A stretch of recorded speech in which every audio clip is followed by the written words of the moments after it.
¿Es el simulador una herramienta que verdaderamente nos prepara para conducir de manera competitiva en la vida real?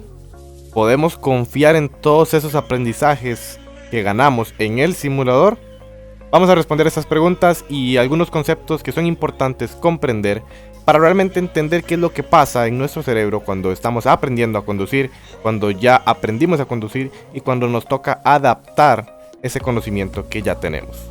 El sim racing es una experiencia privada de sentidos que percibimos en la vida real. Aunque las técnicas de conducción sean las mismas y las condiciones se asemejen tanto a la vida real, hay quienes afirman que esas diferencias hacen que el simulador no sea lo mismo, lo cual es verdaderamente cierto. Hay muchas variables que pueden cambiar, incluso dentro del mismo simulador, las distancias de frenado, nivel de agarre, condiciones de pistas pueden cambiar. Es decir, a veces hay polvo, a veces está sucio, a veces resbalan más unas curvas que otras, los carros no todos frenan iguales, etc. Pero por ejemplo, las fuerzas G están solo en la vida real. Es todo lo que nosotros percibimos con nuestro cuerpo cuando estamos en un auto real. Eso no está en el simulador. Por más que quieran simularlo con simuladores de movimiento, no van a estar. Nos pueden dar una idea de qué es, pero no se sienten igual. Tampoco hay riesgo de lesión o muerte. Tampoco hay, así que hay un factor miedo que no entra. Hoy indagaremos en por qué. El hecho de que no sea exactamente lo mismo es un factor meramente sin importancia para el sim racer a la hora de transferir lo aprendido a la vida real. Soy José Araya, piloto élite de Virtual Motors y Sports y parte del programa de BM Academy, cuyo objetivo es llevar pilotos del simulador a la vida real. Esta es mi teoría del simulador, pues espero que les sirva y espero que realmente encuentren el valor que yo encuentro en estas explicaciones. Muy importante una nota antes de comenzar. Todo lo que vamos a explicar se cumple siempre y cuando la persona esté practicando o haya practicado con un simulador que siga las leyes de la física. Es decir, puede haber más o menos subviraje o sobreviraje, eso no importa. Las frenadas pueden ser más rápidas, pueden ser más lentas, eso no importa, los niveles pueden variar. Siempre y cuando el comportamiento del vehículo, digamos cuando se rompe el agarre, cuando hay subviraje, cuando hay sobreviraje, cuando se pierde la estabilidad, tenga sentido y concuerde con las leyes de la física que hay en la vida real, ¿verdad? Así que ahora sí, comenzamos. 3 días después. Bueno, la verdad es que duré un par de días en grabar esto, entonces no todos los clips están grabados a la misma hora. Me pueden escuchar distinto, me pueden ver con ropa distinta, pero bueno, solo para que lo sepan, así que ahora sí, comenzamos. Vamos a comenzar con la naturaleza metódica del cerebro. Básicamente el cerebro se rige por la ley de causa y efecto. El cerebro ejecuta una acción, obtiene un efecto, aprende de ese efecto. Y esto es un ciclo. A esta ley de causa y efecto podemos llamarle también ley de acción o reacción. Ahora, también es importante entender que el cuerpo humano tiene un movimiento completamente lineal. ¿Qué quiere decir lineal? El músculo o se relaja o se contrae. No hay más. Cuando tiramos un puñetazo, por ejemplo, es un montón de músculos que se están contrayendo y relajando hasta el punto necesario para poder hacer el movimiento que tengamos que hacer, ¿verdad? Todo movimiento del cuerpo humano es un conjunto de movimientos lineales de los músculos que estén en funcionamiento. Ahora vamos a explicar el concepto de memoria muscular. Bueno, la memoria muscular, como muchos lo conocen, es cuando aprendemos un comportamiento o un conjunto de acciones y luego no tenemos que pensar conscientemente para hacerlo, simplemente reaccionamos. Es como una persona que aprendió a bailar. Cuando baila ya no piensa, simplemente baila y listo. Entonces, ¿qué es lo que ocurre a nivel cerebral en este proceso? La memoria muscular a nivel cerebral lo podemos ver representado como una ecuación, con al menos estas variables. Un músculo que necesitan un porcentaje de energía para lograr un porcentaje de contracción y necesitan que esto se haga en un tiempo determinado. Cuando estamos aprendiendo a conducir es lo mismo. Estamos aprendiendo el momento específico en el que hay que hacer un movimiento específico para tener un resultado deseado. Entonces esto es una ecuación, pero realmente van a ser muchísimas porque son muchísimos músculos y muchísimos movimientos, ¿verdad? Cuando ya logramos aprender, mira, ya aprendí a corregir el sobreviraje, ya lo puedo hacer siempre. ¿Qué fue lo que pasó? Que el cerebro logró adaptar estas variables al punto que el resultado ya es el deseado. Entonces, todo el resultado de estas ecuaciones se implementa como memoria muscular. Es decir, el cerebro recuerda qué fue lo que hizo en las situaciones pasadas y cuando se presenta una situación similar, simplemente agarra esas ecuaciones y ajusta las variables un poquito para obtener el resultado deseado. Eso es memoria muscular y así es como ya la persona no tiene que pensar para actuar, simplemente se ejecuta automáticamente. Algo que quiero que entendamos es que el resultado deseado no siempre es el mismo. Por ejemplo, cuando estamos aprendiendo a corregir un derrape, el resultado deseado va a ser corregir el derrape. Con el tal de no perder el control, ya nosotros estamos aprendiendo y lo consideramos el resultado deseado. Pero conforme practicamos más y más y más y vamos adquiriendo más conocimiento, nuestra memoria muscular ya cada vez va a ir más hacia la perfección. El resultado deseado ya no va a ser simplemente corregir el derrape, sino corregirlo y perder la menor cantidad de velocidad posible o perder el menor tiempo posible. Entonces este resultado deseado siempre va a ir perfeccionándose, o siempre vamos a ser más estrictos. Por eso siempre queremos ser mejores, y para eso lo que va a hacer el cerebro básicamente es ir ajustando cada vez más todas estas variables para obtener ese resultado que cada vez es más estricto y buscando la perfección. Entonces por eso es que la memoria muscular es tan importante, que cuando ya la tenemos y tenemos una posición nueva, lo único que hacemos es ver al pasado.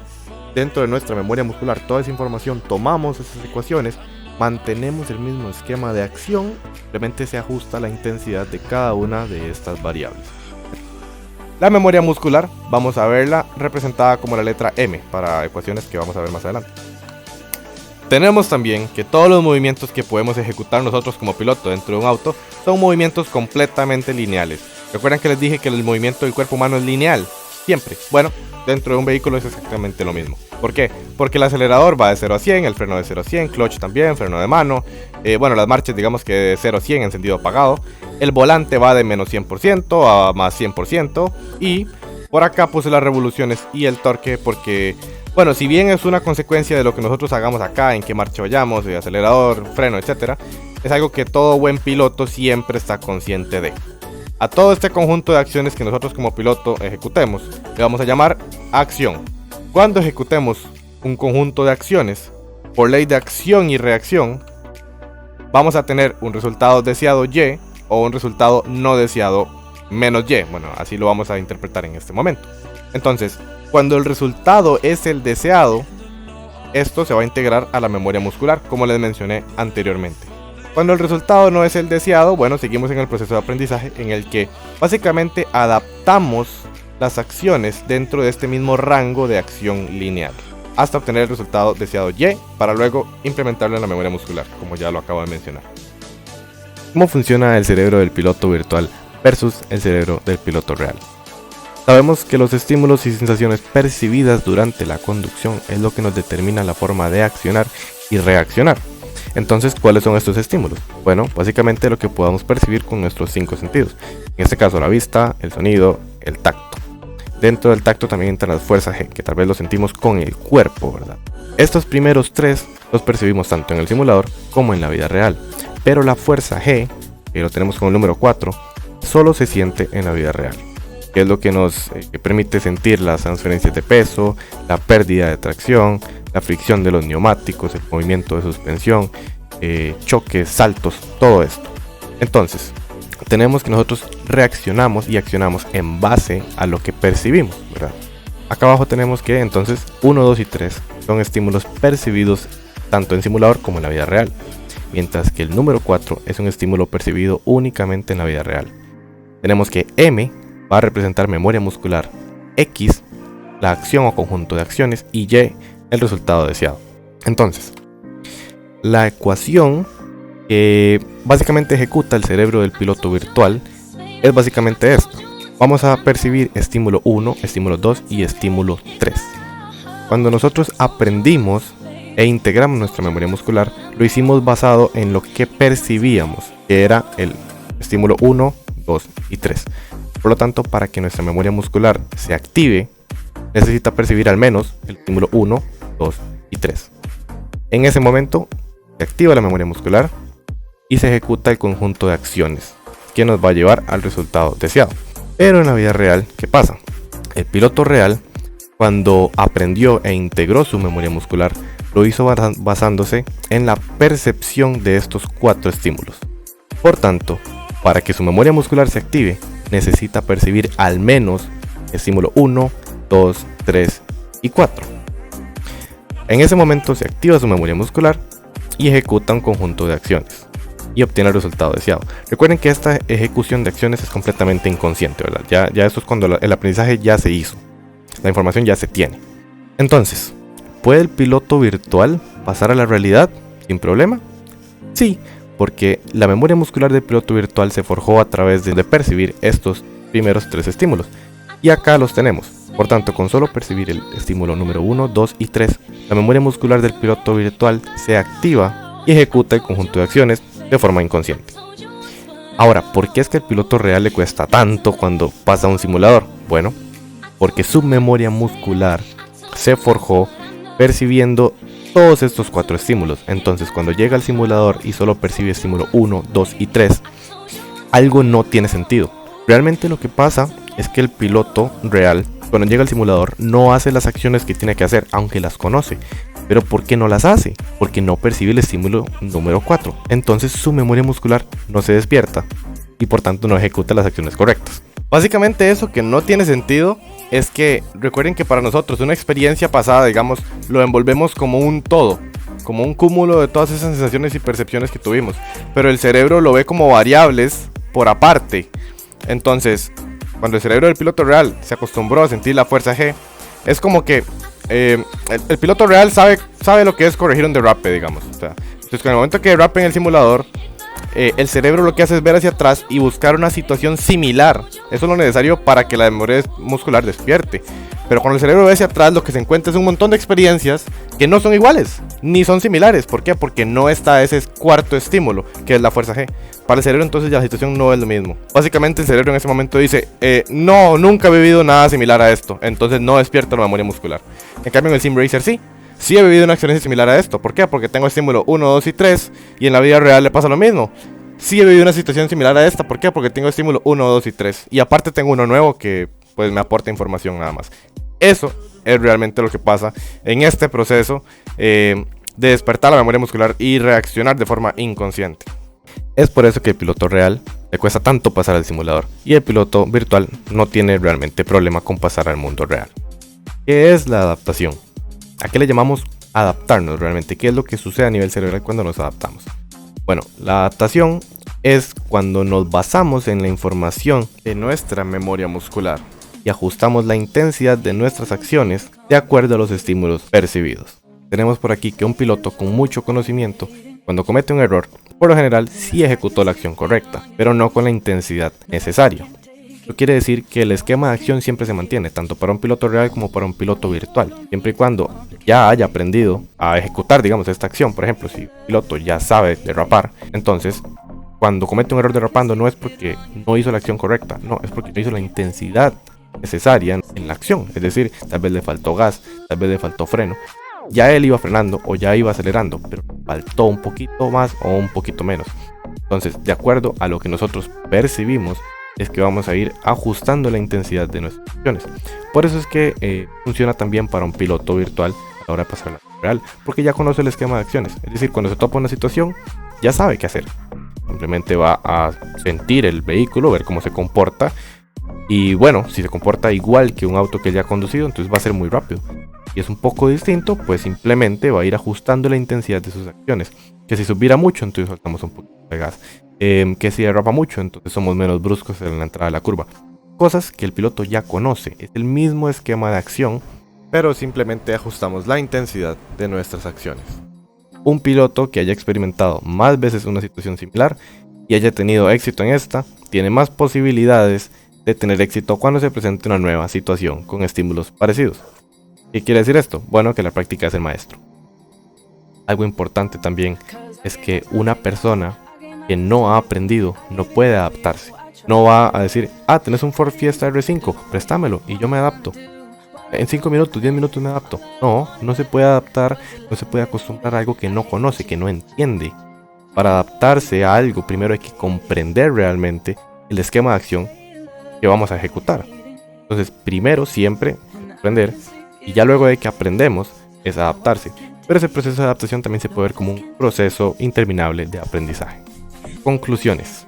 Aunque las experiencias sensoriales que se viven en la vida real comparados con el simulador no sean las mismas, esto realmente no afecta al cerebro de un Sim Racer debido a la naturaleza metódica del cerebro, que se rige por la ley de causa, efecto o acción, reacción. Por ejemplo, en mi experiencia en el rally, yo nunca había estado en un carro que todo fuera golpeando tan fuerte, que hubiera tanto movimiento, que hubiera, digamos, tanto calor, que hubieran tantos ruidos. Sin embargo, en ningún momento me afectó. El cerebro va tan concentrado en lo que yo hago, cómo reacciona el vehículo, que esa nueva sensación de fuerza G, de que todo va rebotando súper violento, o sea, ni te pasa por la cabeza. A nivel inconsciente, es información extra que te ayuda a comprender más lo que está pasando incluso. Es decir, hace la conducción más sencilla realmente. Conclusión número 2. El Sim Racer tiene una capacidad de adaptación muy grande. Esto aplica si el Sim Racer, obviamente, tiene muchísima memoria muscular, tiene muchísima información aprendida, digamos, de condiciones variables, ¿verdad? Y conclusión número 3, el cerebro aprende a aprender. ¿Qué quiere decir eso? Que entre más hayamos aprendido, más fácil va a ser para nosotros aprender cosas nuevas. Para terminar, tenemos unas recomendaciones. La primera es, asegúrense de utilizar un software realista o un simulador o juego realista, como le quieran llamar. Si quiero practicar drift, bueno, busquen un simulador realista de drift. Si quieren practicar rally, busquen un simulador realista de rally. Cuesta mucho que haya un simulador completo para cada cosa. O sea, realmente busquen cuál es el enfoque que ustedes quieren darle. Si quieren solo jugar, está bien que usen Need for Speed. Pero si quieren practicar para la vida real, busquen cuáles son los simuladores más recomendados para aprender sobre estas técnicas. Segundo, fallar está bien. Fallar es parte inicial del proceso de aprendizaje. Pero estudien la teoría. Es mejor que ustedes fallen, pero ya saben qué es lo que quieren hacer o qué es lo que deben hacer, a que simplemente estén fallando por fallar. O sea, a esto le llamo yo una práctica consciente. Y que entonces yo entienda la teoría. Si entiendo la teoría, ya yo sé, ok, mira, pasó tal cosa. Ah, ok, sí, esto yo lo vi en sus virajes. Su viraje es cuando pierde tracción de llantas delanteras. ¿Por qué? Por esto y por esto. Entonces, estudien la teoría y luego vayan y fallen y fallen y fallen. Fallen. Fallar es proceso de aprendizaje. En un momento van a dejar de empezar a fallar tanto y van a empezar a hacer cosas bien. Y eso va a empezar a integrarse en la memoria muscular. Conforme vayan practicando más, pues van a ir haciendo las cosas cada vez mejor. La memoria muscular va a irse actualizando, al punto que ya cada vez lo que van a buscar básicamente es la perfección. Como última recomendación, practiquen muchísimas categorías distintas, que tengan una práctica variada, que todas sus experiencias adquiridas en el simulador sean variadas, que tengan muchísimas condiciones distintas, carros delantera, tracción trasera, 4x4, que tierra, que asfalto, que hielo. Bueno, depende de lo que sea que quieran correr, ¿verdad? Pero practiquen variado. Yo creo que tanto yo como la mayoría de ustedes no tienen la capacidad económica ni el tiempo para conducir un montón de autos en la vida real. En cambio, el simulador nos deja hacer esto, nos deja tener muchísimas experiencias variadas. Recuerden que entre más experiencias distintas tengamos, el cerebro lo que tiene son muchísimas más variables dentro de esas ecuaciones que ya ha resuelto. Entonces, tiene más información de la cual basarse para un evento futuro. Básicamente van a tener más capacidad de adaptación. Así que creo que eso es todo por hoy. Muchas gracias por acompañarme.